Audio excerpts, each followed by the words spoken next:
みんなに報告しなきゃいけないことがあります。ミワちゃんは今日でチャムを卒業します。チャムの皆さんで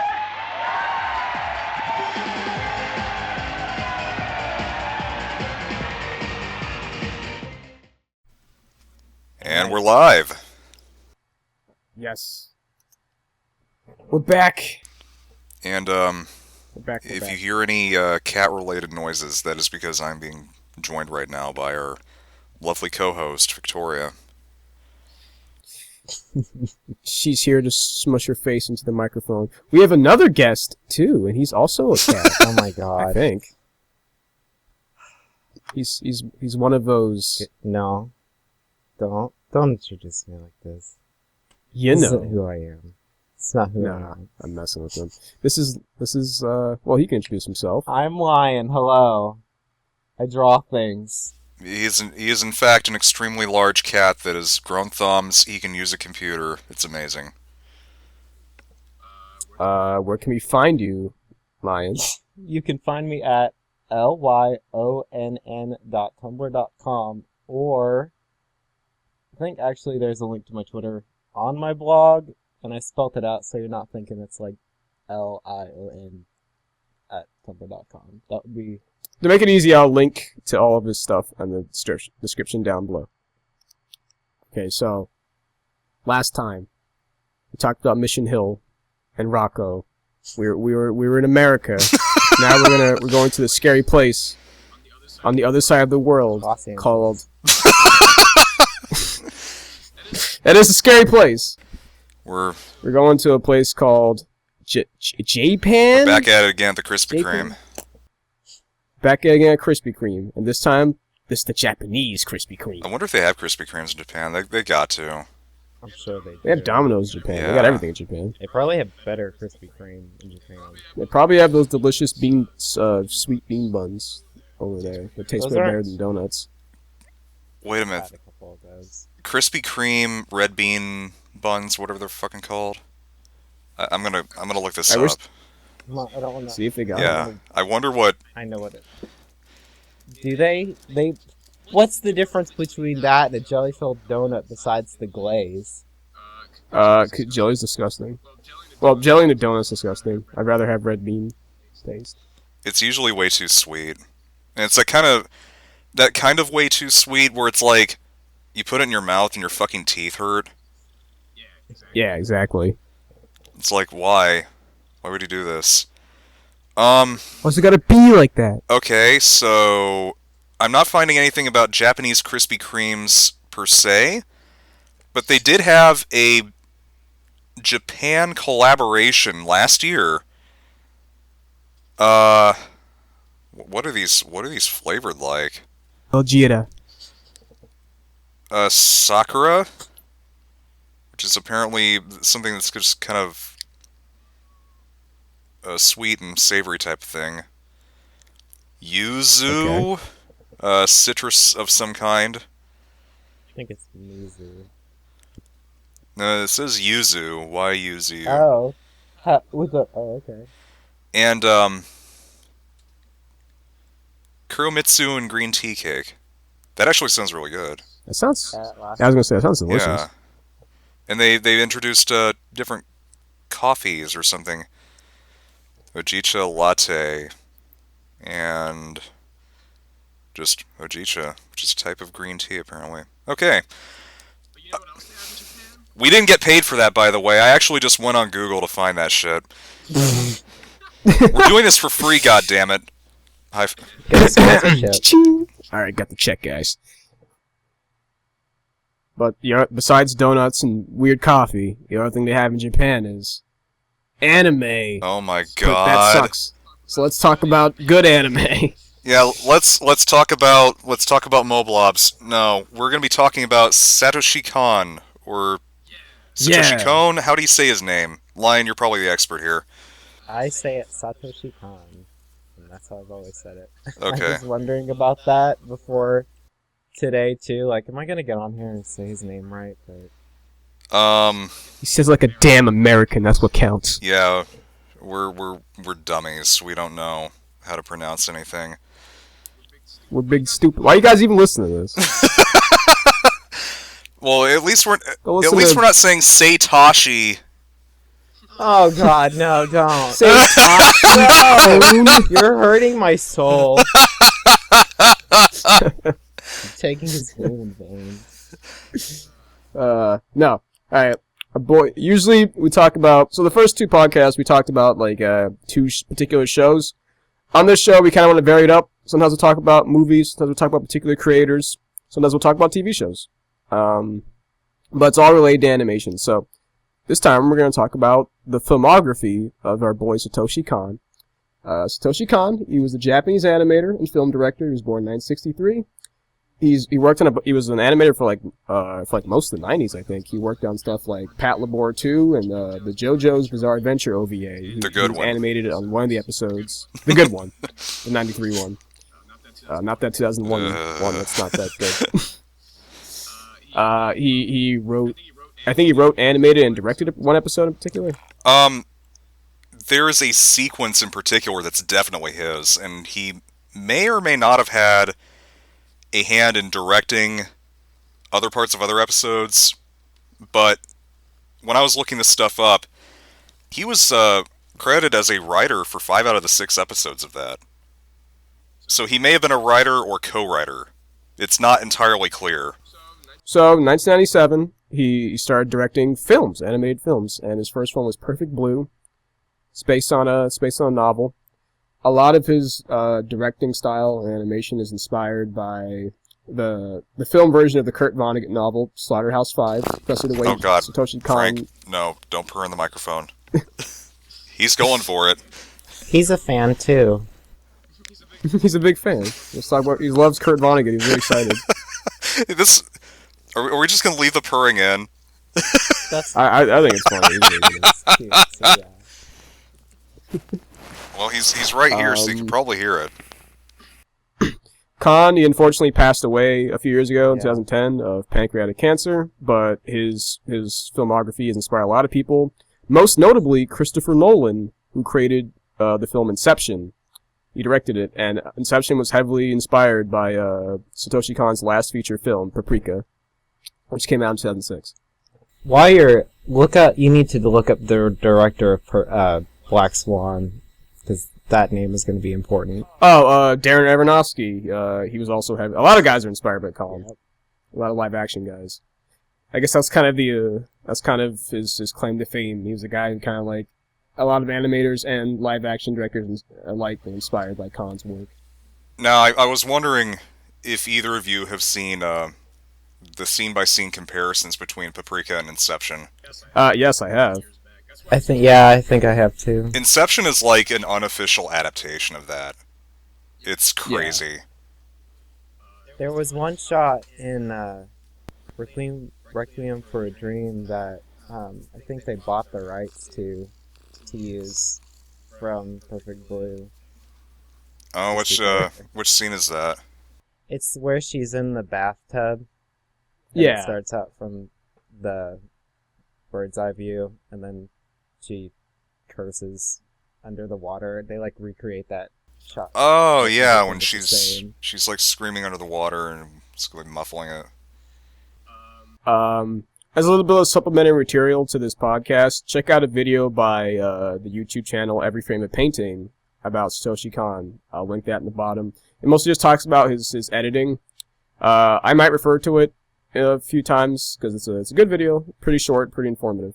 So I guess the way we'll start off is we'll kind of just talk about what we think about Kon, what we think of his style, what we think of the way he writes things, the way he directs, just him in general. What are things you noticed about him? Lyonn, you're the guest, so you can go first. I say you're pushing me out first. Okay. I'm putting you on point, man. Lion, you're on point. I noticed that thinking about it, he's got a lot of reoccurring traits in his films, like in not so much Paprika, but in Perfect Blue and Tokyo Godfathers, there seems to be a connection with an animal.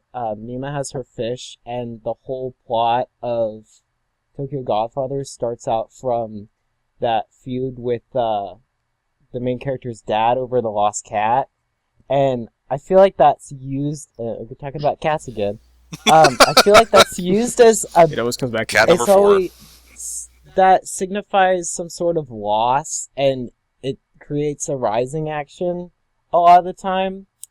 And Paranoia Agent is like that too. She's got that dog mascot, and stuff happens with it. So it seems like that's just one reoccurring trait that I'm not sure how much of that is actually allegory or not. I think that in Perfect Blue it is, especially with that shot where she's underwater. She sees her fish dead in the water, and then she's screaming underwater. Maybe there's some symbolism to gather from that. Same thing with Tokyo Godfathers, and that she could be comparable to a lost cat just wandering around the streets of Tokyo. Yeah. But he sure loves that haircut that Paprika has. He likes that bob cut. 3 of his other characters have that same cut. To be fair, it is a To be nice fair, haircut. it could just be a.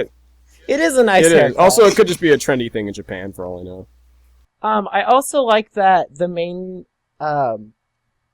visual aspects of his films, the characters and important visual points like blood or the dog mascot, have a warmer tone to them, or are red or dressed, or the characters usually have red on them or are dressed in red.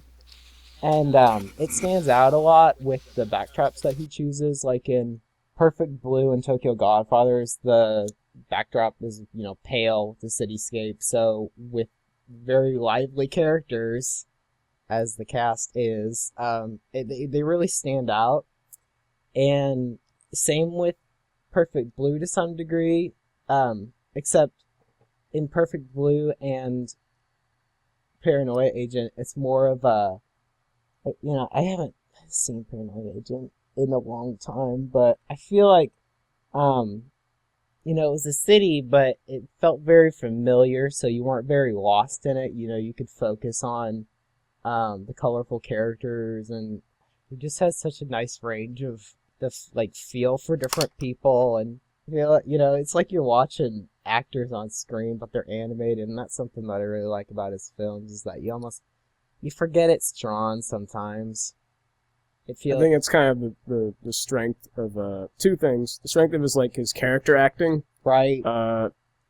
He loves having his animators. He knows he's creating characters that are more grounded than the average cartoon character, obviously. I didn't want to say cartoon. He'll have a lot of especially in Tokyo Godfathers, there's so much crazy character acting that he'll have. Yeah. Where it's everybody has those certain kind of visual quirks and certain types of movement that really accentuates the kind of character they are. Mm-hmm. And that's when they're not really over-exaggerating either, which they do in a few scenes in that. Yeah, for the sake of comedy or some kind of visual point. But usually it's it's exaggerated, but in a way that's believable. It's very functional, realistic character acting while simultaneously not being realistic at all. It's very strange how he pulls it off.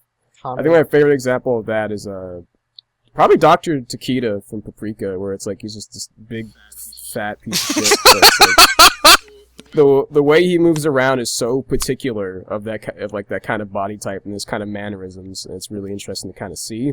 It's very subtle. There's a part where they're eating in Paprika at he's ordering a ton of food and he's just stuffing his face, and he's talking to him about the situation that's going on. It's very certain kinds of movements, the way his mouth moves, the way his head's kind of cocking, the way his head, every time his head turns, it mushes into his neck fat. It's very particular.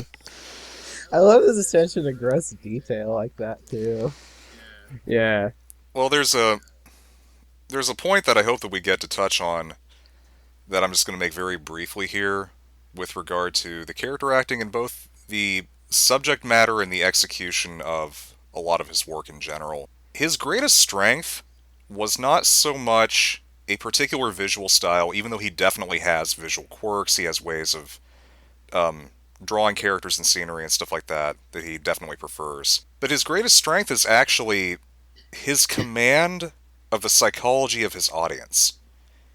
You could tell that this guy understood people, and he knew how to communicate with them visually.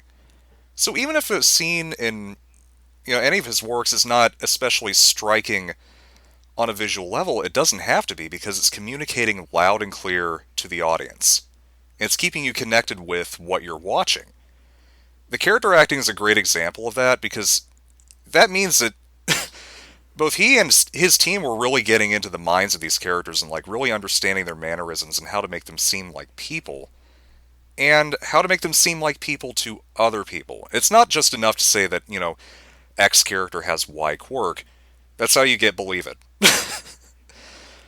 Yeah, there's not a whole lot of believe it in this stuff. It's more He saw characters for more than just being like. They're not just like cartoon characters on the screen. They're like people. yeah. They act like people. They're complex enough in the moment that we see, in the small amount of time that we see them. So I don't think any of his films go over 2 hours. But I don't believe in the so. amount of no, I think they're all stick around the 90-minute. They all stick around like the 80-90-minute mark. But yeah, in that amount of time, he's making these characters that are perfectly realistic and believable, but not in like a boring way.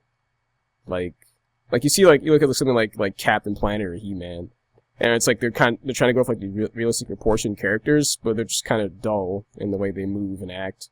This is like they're realistically proportioned, but they're very stylized and they're very like particular in how they act. They just feel like characters. That's the most important thing. They feel like people you could know. Well, I think the important thing to note here is that he and his team understood how much of a person's personality comes through in body language alone.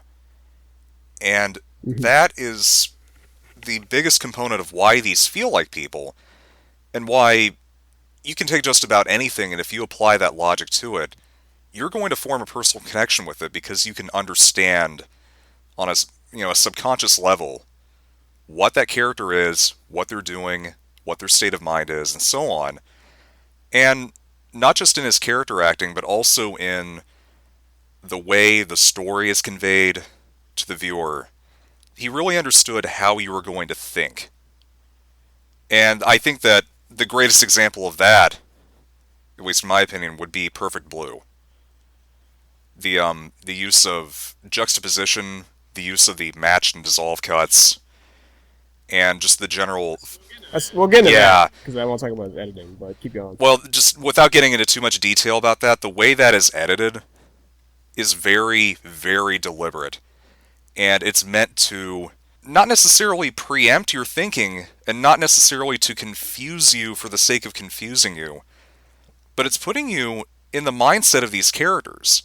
And that requires you to actually understand how somebody's going to react to that, and I feel like that's a lost art. Knowing people is one of the most important things that you can commit. Knowledge of people is one of the most important things that you can commit to your work as an artist. Especially like a narrative-driven form, as like that is film. I definitely agree with all that. Also, you can hop in at any time, Lyonn. Don't feel like you have to, like... Oh, I was very interested what Failmore had to say, actually. I listened to all of it. I just wanted to give that little sermon before letting you guys kind of take the wheel. The one other thing, though, I did want to mention, Satoshi Kon's knowledge of psychology and how how the mind is going to react to his work is the surrealism. There's a lot of very surreal and kind of whimsical elements in his work. A lot of fourth wall breaking stuff. Yeah, and it may not necessarily seem that way at first, but it's messing with your head. It's messing with the character's head. When you're viewing that through the first person perspective, it's so complicated. It's very difficult to get into this in detail and keep it brief. But yeah, that's probably his most outstanding trait as an animator. I think that is a very good point. But I think personally his most outstanding trait would probably be honestly his editing, because we got into it. It's like the reason why he didn't go into live action film, because I feel like he easily could have too. Oh yeah. But it's like, as a director, easily. Yeah. But I feel the way he explained it once is that he wanted to work with animation, because in animation you can do edits that are way faster than anything in live action, and they would still read. It's like, if you look at like let's say like an old Disney cartoon, there are so many you can exaggerate things and exaggerate moments and pacing to make something clearer. There's a great moment in an old Mickey Mouse cartoon where he's holding an animator had to figure out how to make Mickey had to pull out a hammer very quickly, and it in a short amount of time and to hit something. Small number of frames. In order to make that very small number of frames. We're talking about like very small sub-second. number of frames. So, in order to make that clear to the audience that he's pulling out a hammer, the animator decided to make the hammer very, very big for a few frames, so you would see it as he pulls it out at the apex of the arc when he's holding it in the air. So you know, oh, it's a hammer. And when he brings it back down, it shrinks back down to size. And it's so fast that you don't catch it, but you realize what you're looking at is a hammer. He's always doing these very quick cuts. He's very kind of I respect Kon in terms because he respects me, respects the audience with his editing, and in the sense that, hey, you know what, you can figure it out. I trust you enough to like figure it out for yourself. You might have to rewatch it though. Yeah, a couple of times, but usually most of the time it's like it's not really that. The lack of pretension, I think, is what makes his films work. I feel like with a lot of the techniques, especially in something like Perfect Blue, for example, it's like there's so many like use of match cuts and like match dissolves. Like there's one particular one I really love, and it's when Cham, the magical girl group, it's just two of them now, and they're dancing around, and there's a point where the two of them are separate, and in the middle is where the main character, Mima, would have been if she was still part of the group. And through this implied use of negative space, they match cut to where she is now. And it's kind of like, that's not like a new concept, but it's like he's using it in a way that's really effective. And kind of like to drive home imagery. Not only that, but when the past and present tense type stuff is happening, you know, when you're going through flashbacks and then you're going back to where you actually are, he uses that a lot. And there's one scene very early on that it's when Mima's returning to her apartment, right? And it's after the last show that she did. And, you know, you're going through this idyllic Japanese suburb, and then you're going you see this cold, dark apartment building coming into frame, kind of overshadowing all that.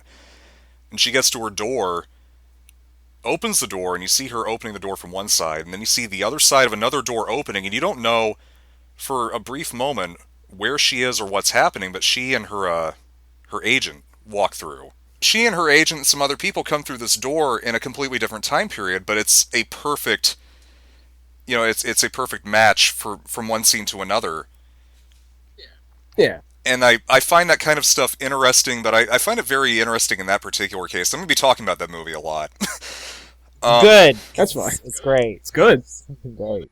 One of the best examples, I think, of his sense of editing is when there's a bit in Tokyo Godfathers where I never remember the old man's name, but he's talking to that other really old homeless guy who's dying, and there's a bit he's in his makeshift hut, and there's always like windmills around spinning around, and then when he dies, the windmills stop spinning, but then he comes back. He's not really dead, so the windmills keep going. So, but when he dies for real and he goes back outside, the windmills have stopped. There's no shot of the windmills letting you know they stop spinning. It's just they stop spinning. They just happened off screen. And that's how you know he's dead for real. There's no candle blowing out, which is the usual shorthand for that.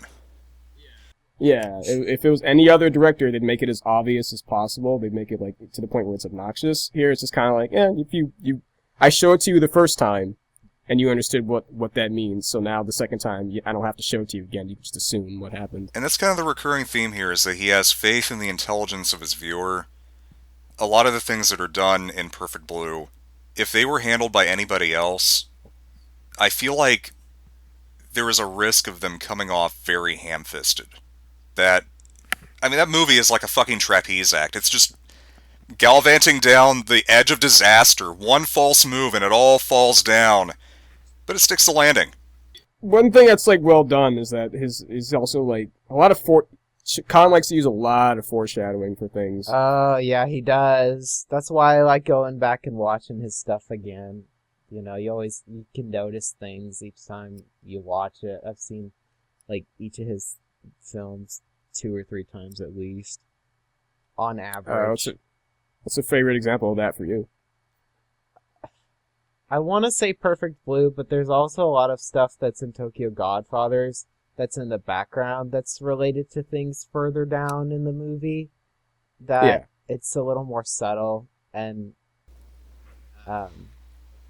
doesn't have as negative context as the foreshadowing in Perfect Blue. Although, I mean, I'm with you. I love that movie. So it's hard. I don't blame you. But I like the way that it's done in Tokyo Godfathers a little more. Yeah, I think Tokyo Godfathers has a strength of, like, it's a movie about coincidences, essentially. And I like... Right. Yeah, it's a lot more toned down than other movies. Mm-hmm.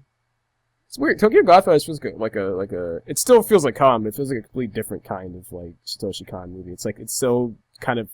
The other three are so surreal in how they're presented, and Godfather is more just like a kind of like this grounded comedy drama about these homeless people.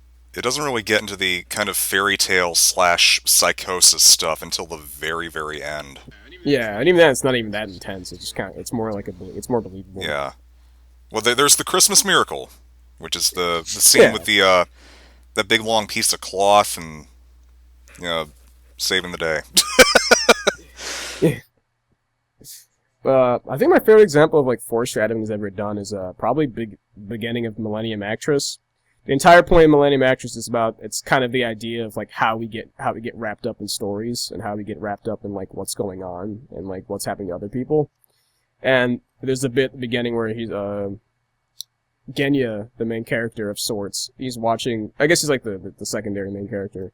He's watching Chiyoko, the other main character. I'm gonna botch the hell out of these names.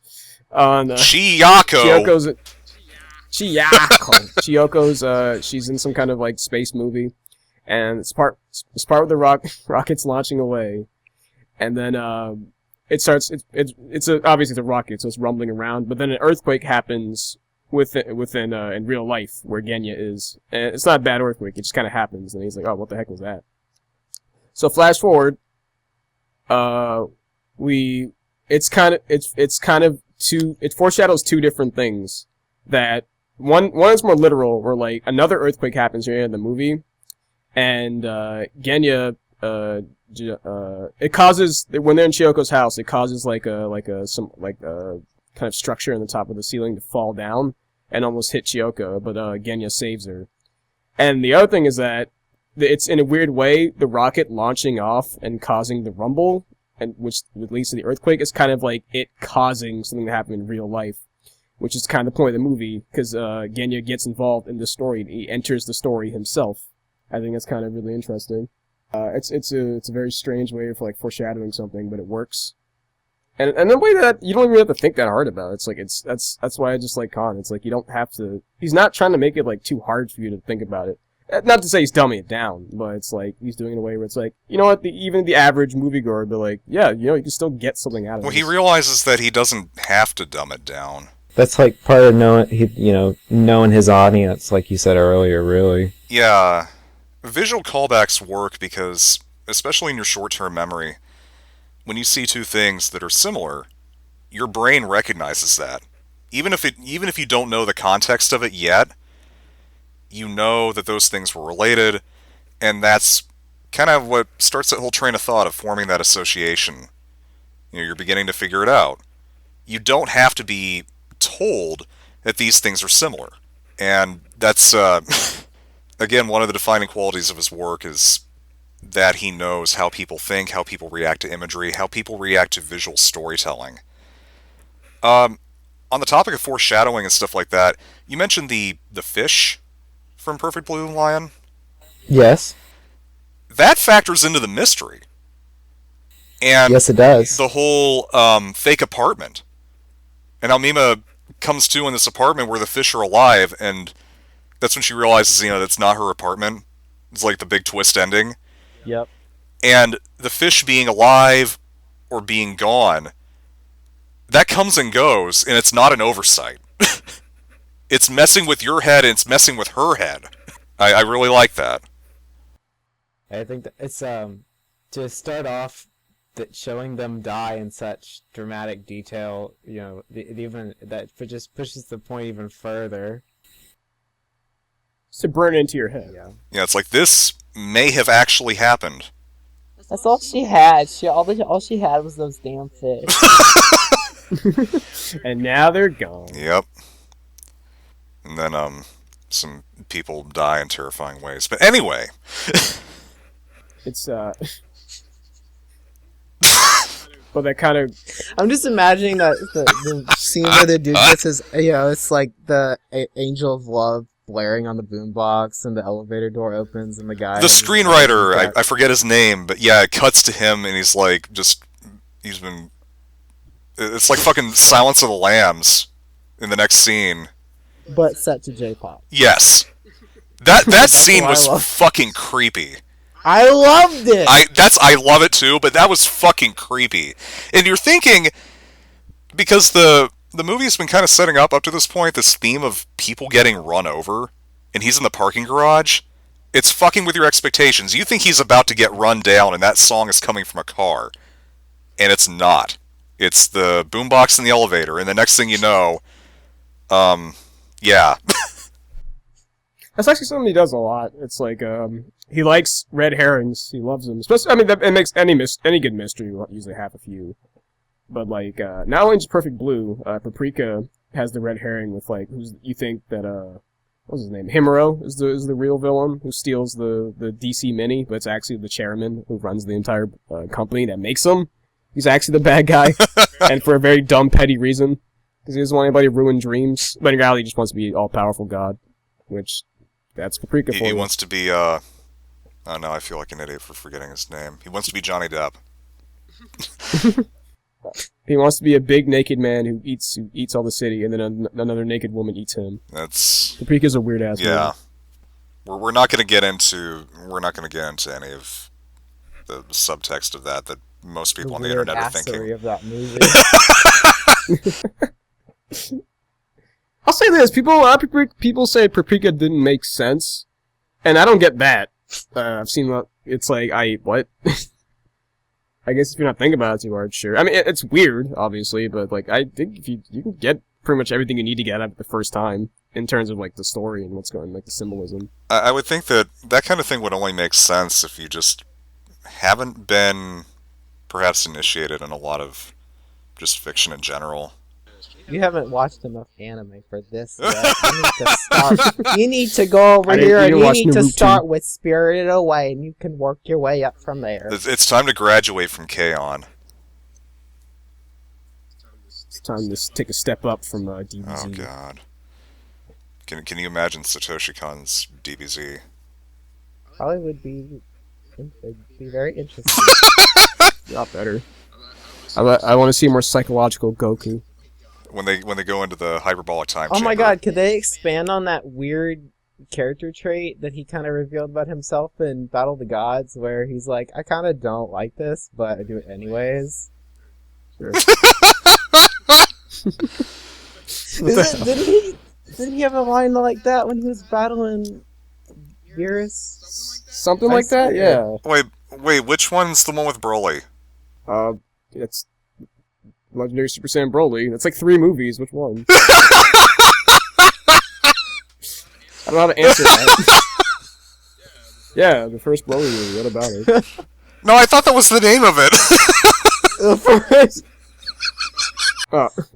Goku gets punched in the dick. The movie. Wow. When are we going to get an adaptation of Buttlord GT? Anyway, back on topic, but kind of moving in a direction toward actiony stuff. You were talking about the editing and kind of the interesting things that are done with setting up expectations or kind of getting in the audience's head. Also, trying to find a good way to word this. Actually, we were talking also about the use of foreshadowing and the imagery and stuff like that. How that sets up expectations as well. When scenes are in progress, though, you're watching something from a kind of third-person perspective, right? You're not seeing things directly through the character's eyes, but you are seeing what they're experiencing. And it's not being narrated, so you're watching first-person events from the third-person perspective. And as things are happening and things start getting weird, your perception of what's happening is being kind of altered. It's like you're experiencing the breakdown as the character would also experience it. And there's an interesting example of that in a sequence in the JoJo's Bizarre Adventure OVA that is almost certainly one of his. The guy in the car, when Dio carjacks that one dude, Oh yeah. He did. and he's like, drive the car, and the guy tries to run away from the car, and you see him, he's running away from the car, he dodges traffic, kind of spins around, comes back through, and enters the same car through the opposite door in a way that would have been impossible for him to normally do that, and it happens again. After I learned that he was involved in that production, that has his style written all over it. There's another scene, too, that he might have been involved in as well, but it's less about that. It makes a lot of sense, actually. Yeah, I can see it. Because there's a lot of that kind of stuff happening just all throughout his He work. stops time. I mean, Yeah. But it's like you're seeing it's like a perfect fit. you're seeing the illusion, and the effect that it's having on that character is also the effect it's having on you. So you're like, what? But then there's a lot of that also happening, with Mima kind of losing her mind throughout Perfect Blue, where you're seeing things happening in her life, and you're seeing the things that she's seeing, but not directly through her perspective. And Final Sequence has a lot of that. Fucking the last line of the movie. One thing I like about Perfect Blue is that they're not afraid to, like I said earlier, he likes really quick editing, so there's a lot of that. There's a sequence, again during one of the concerts, where it keeps cutting between all the people watching the concert and the stalker, and it's just like them all bobbing up and down, it's kind of fading in and out, and it's really disorienting, but I think it's a very kind of, it's like, it's weird, it's almost like time is stopping, but also going really quickly, because we're supposed to focus on the stalker amongst all the people, like, all these obnoxious fans.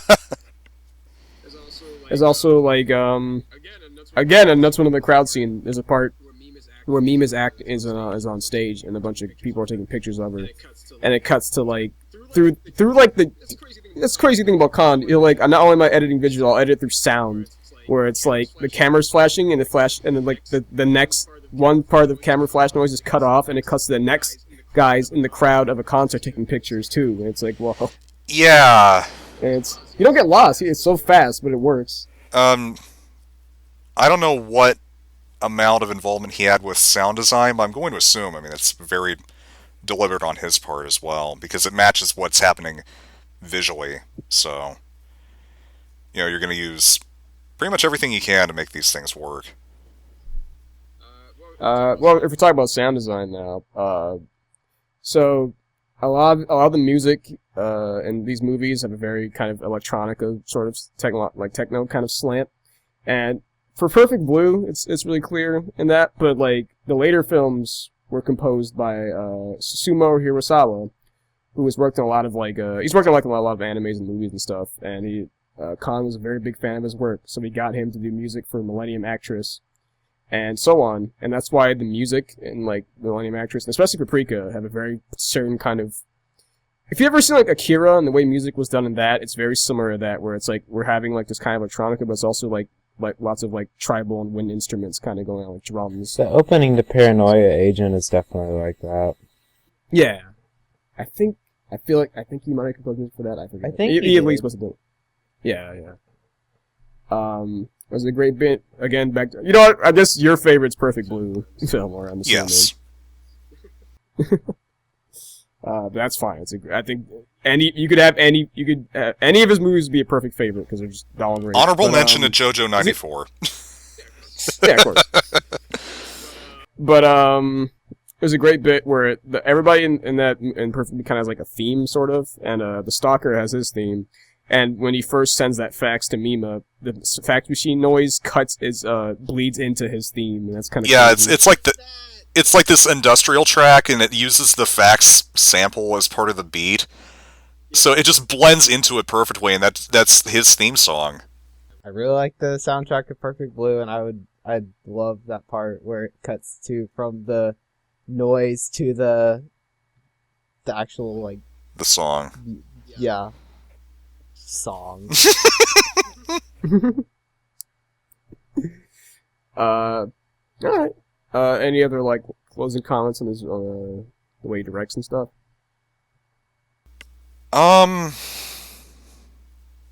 Give me a moment, Lyonn, if you have anything. I'm thinking as well. I'll say this. I'm usually someone, I think if you're gonna have anything be animated, there has to be a reason for it. I don't think that everything has to be like Ren, Stimpy, or Looney Tunes. I don't think everything should be cranked to 11. But I do think things should be like, if something's gonna be animated, it should be a justifiable reason as to why it is. And Khan's films, they're not anything like super cartoony, but they feel like they deserve to be animation. They take advantage of the animation to its fullest extent. You could say like, yeah, some of these plots could be live action, but they wouldn't have anywhere near as much impact, and they wouldn't have anywhere near as much style and grace as the way Khan could do things in animation. Because he's an animator, as much as he's a director, as much as he is a writer. I think it's kind of his greatest strength. I think an interesting thing to note also is that a lot of these psychological aspects of his work, viewer psychology, work because of how grounded it seems. If it was cranked to 11, it wouldn't work.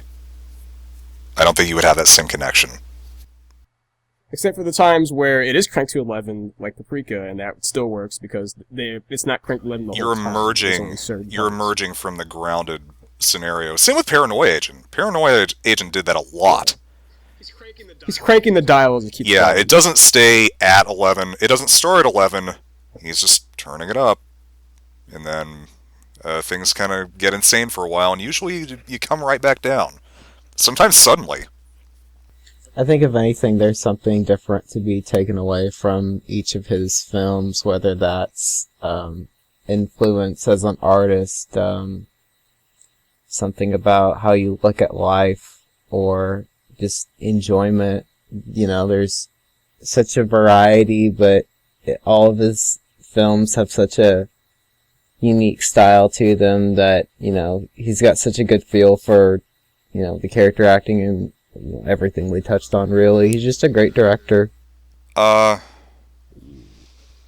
final remark. A recurring theme throughout several of his works, including Everybody's Favorite Movie and Paranoia Agent, and even the end of Tokyo Godfathers with the crazy lady, just characters that are insane.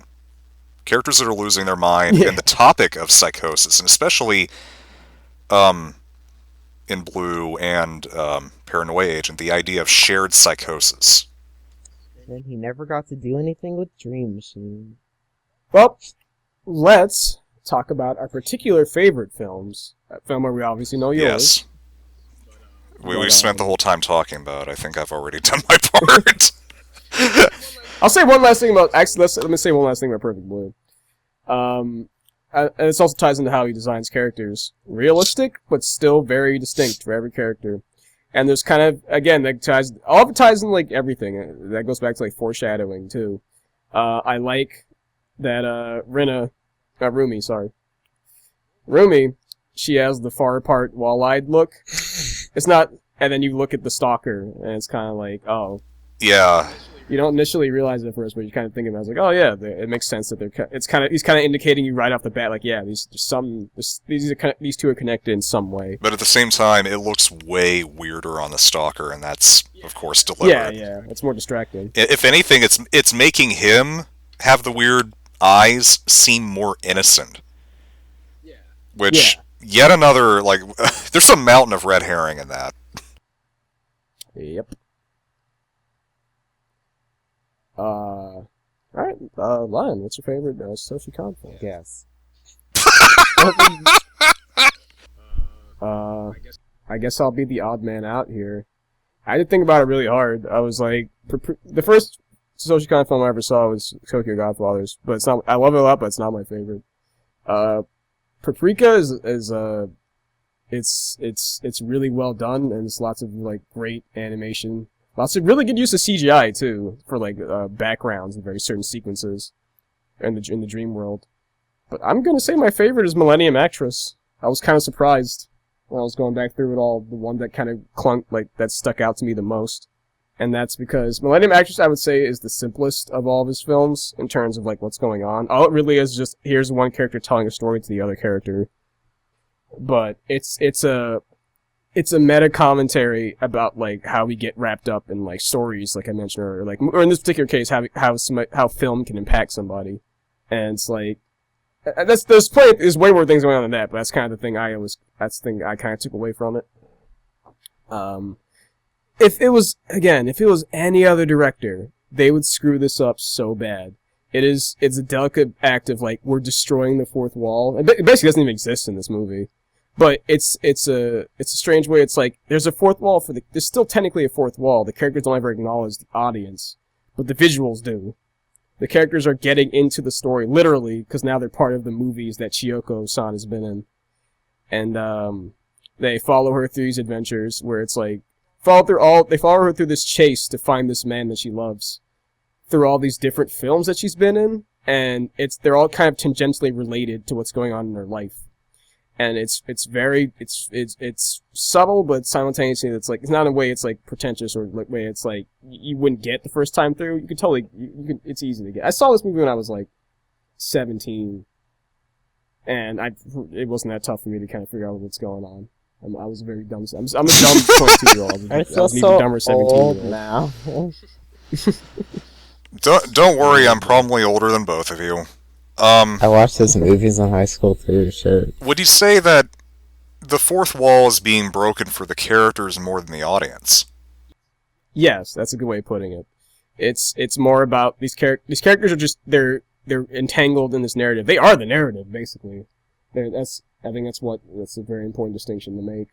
They're moving through this kind of sliding timeline where it's like it's. I think the fact that he made it a pseudo documentary is really smart, because Genya and his camera dude, they're kind of just they're going through all these movies, and they're just taking footage. They're taking footage of something that doesn't exist, but also simultaneously does. They're getting all of her story on film, and they're just that enraptured by it that they can get involved.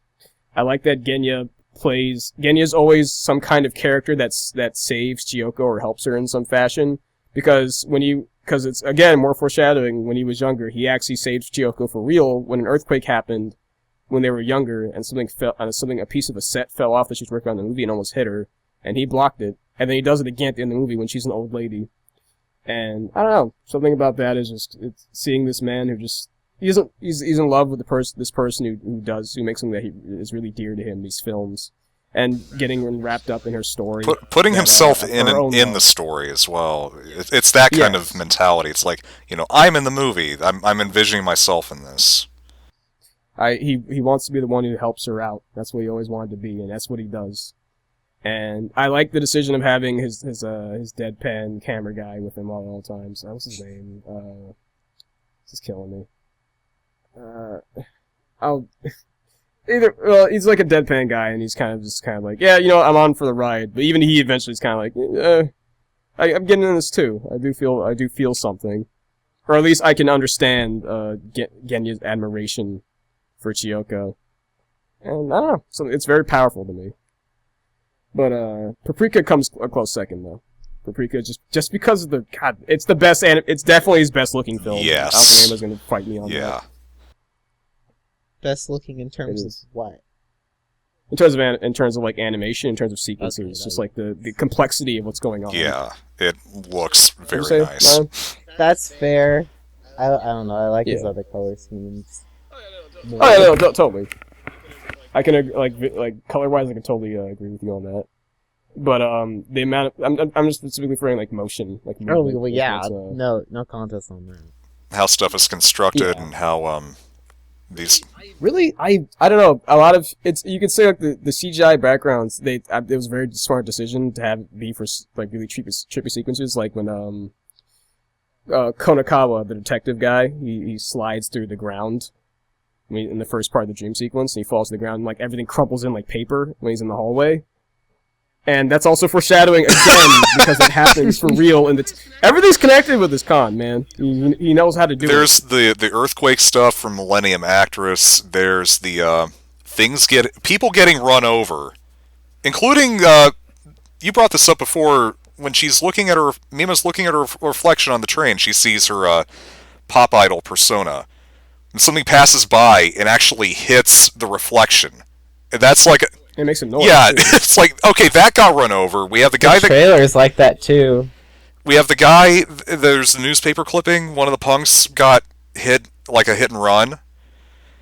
And then there's the truck, and it comes back all the way at the very end with Rumi thinking that she's Mima, Pop Idol Mima, and the truck coming down the road, and it has the lights, and it's kind of like stage lights.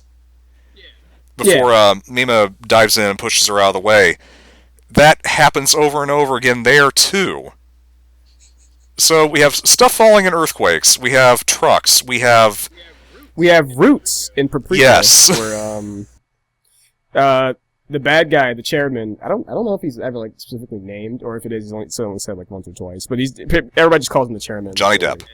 And Johnny Depp.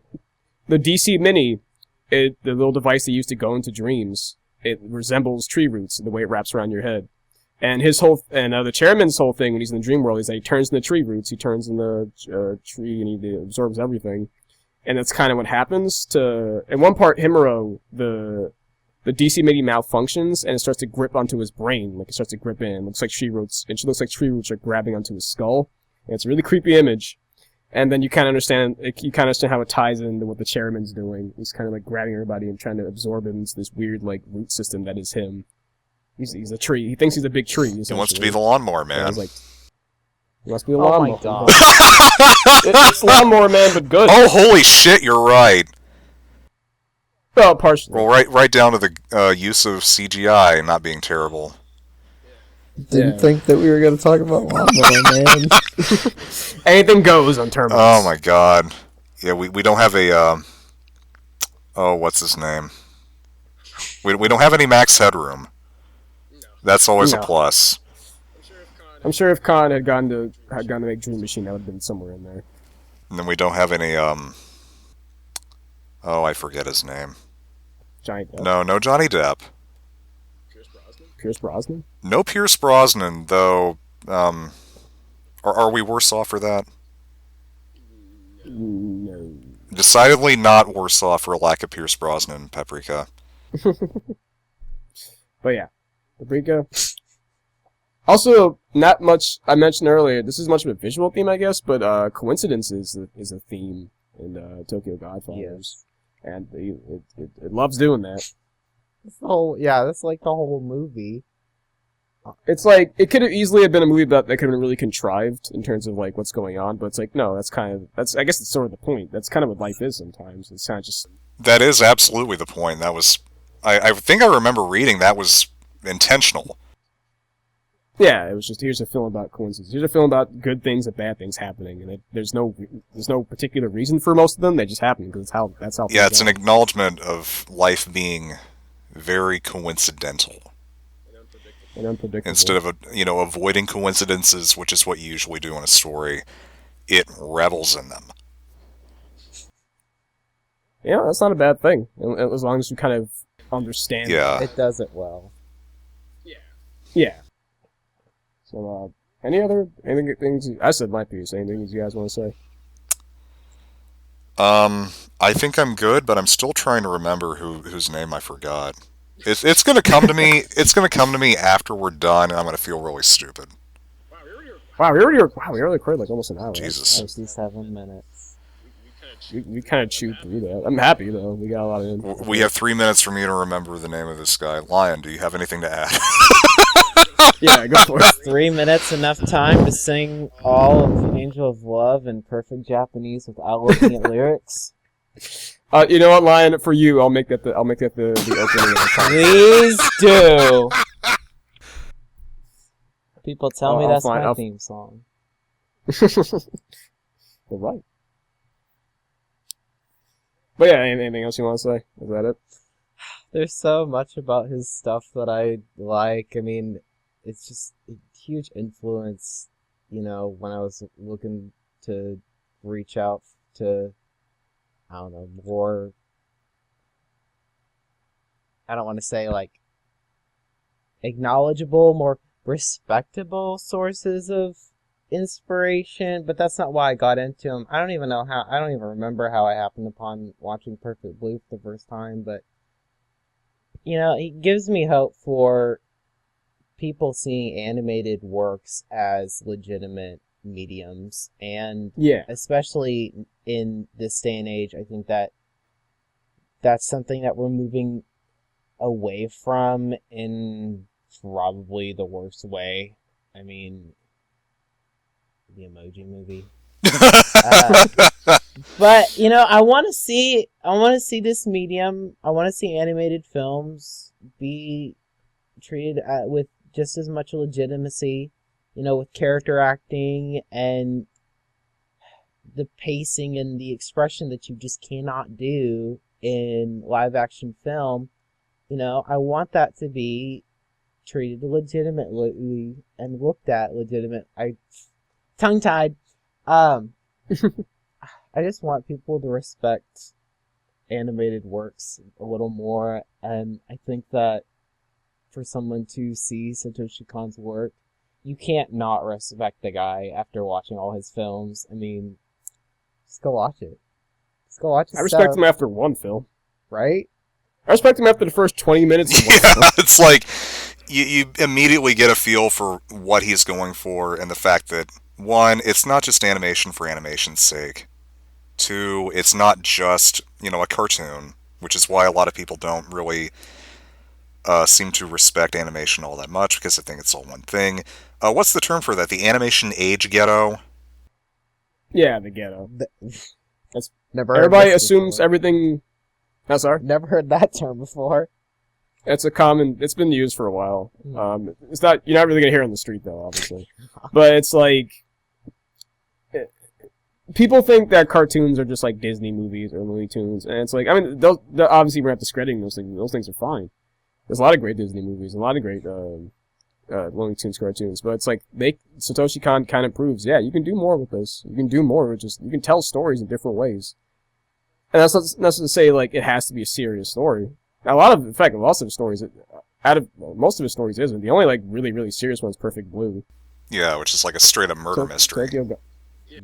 Yeah, which is also based on a book. So Tokyo Godfather's Millennium Actress are the ones he kind of came up with on his own. Millennium Actress is loosely based on a real actress, but most of it was just him and his staff and his. By the way, just to be clear, Kon is a director, but his staff also has a lot to do with it. So thank you guys too, and his composer. Yeah, that's why I was making a point to reference his team, because all these people, he definitely had an eye for talent. He picked the right people. He made the right decisions with choosing who was going to execute this vision. That's thanks to Madhouse. I think Madhouse did all of his films. Think they'll listen to this? Maybe someday. Maybe someday. But Kon, you left us too soon. Would have loved to have seen anything else he would have done, but what he gave us is really well done, and I always respect and appreciate his work. Also, I just remembered the name. What's that? We can end on that. We're not going to have a very large-headed virtual John Travolta. There we go. Which is also in Lawnmower Man. I know it's not him, but it looks just like him.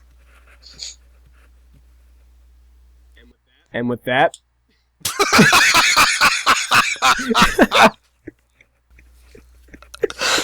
You guys hear that? That's a wrap, Did you guys hear that in the background? No, what? I heard it! That was my... Thanks. What? My brother stretched and clapped. Just to stretch his body out right as you said we're done. Tell your brother we appreciate him listening to the show. Alright.